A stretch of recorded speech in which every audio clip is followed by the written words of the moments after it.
Walking into the unknown is always fearful. You have to live in the shark's world, and the only way to survive in the shark world is to become a shark, mate.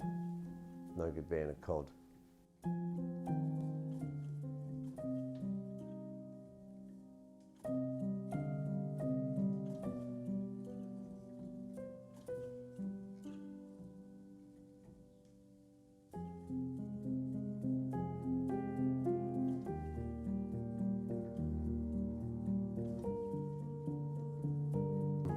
My girlfriend and I had something happen to our relationship, turned to alcohol rather than talking to me, and it broke the relationship down, really. Addiction tends to break down most relationships at one point or another. Yeah, so ended up homeless, nowhere to go, couldn't go back to the family home. I couldn't go, I mean, I've been, 39, 40. Ended up staying on my brother's floor, who lived in Norwich. I went to Norwich City Council. They said they couldn't help me because I had no eligibility in Norwich. I couldn't get into any of the hostels or anything like that.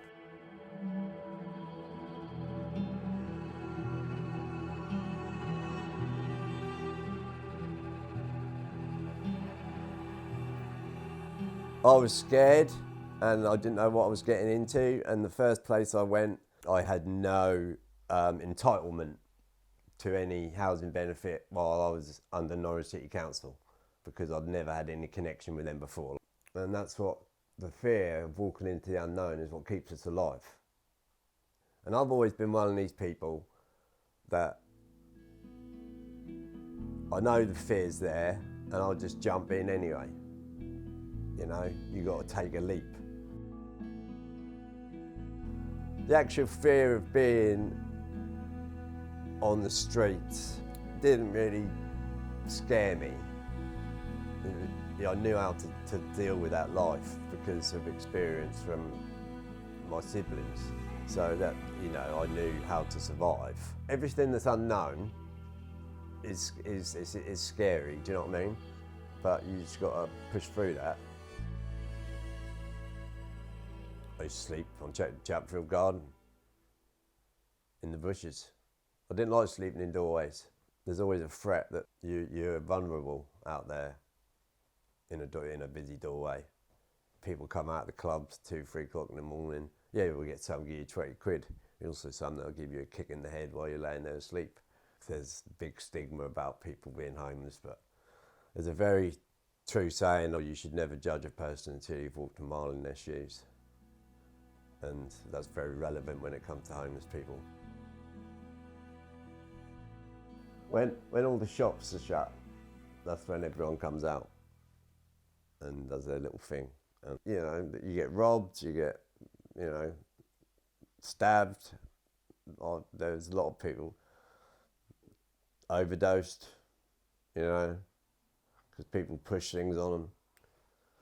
It's hard to be out on the streets and beg and try and get money for food. The struggle of that is keeping away from it, you know, and it's everywhere.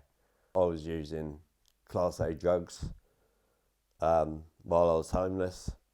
When you're feeling at your lowest, which you are, you sometimes look for something. It's just that you've got nothing else to do. You've got to get through the night. I mean, they don't want to see us homeless. They don't want to see lots of people on the streets in Norwich. Loads of beggars in the doorway. That's not good for the city. But the beggars have got to do what they got to do. But if there was more help, they wouldn't be on the streets.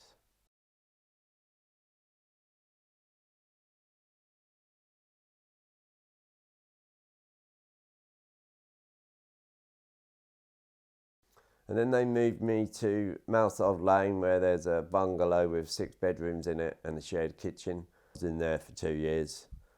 And then out of the blue, I got a letter saying they'd offered me this place. I looked it up on Google Map. I thought, oh, well, there's the first flats, that is. And when I came, I'd said I'd taken it before I'd even seen it, because I realised it weren't a flat. It was a house, but I took it and decorated it and Well, I've been here 5 years and I'm proud of where I am now. I've got a house, a garden. I've come a long way, but you know, it's taken a long time and a lot of hard work.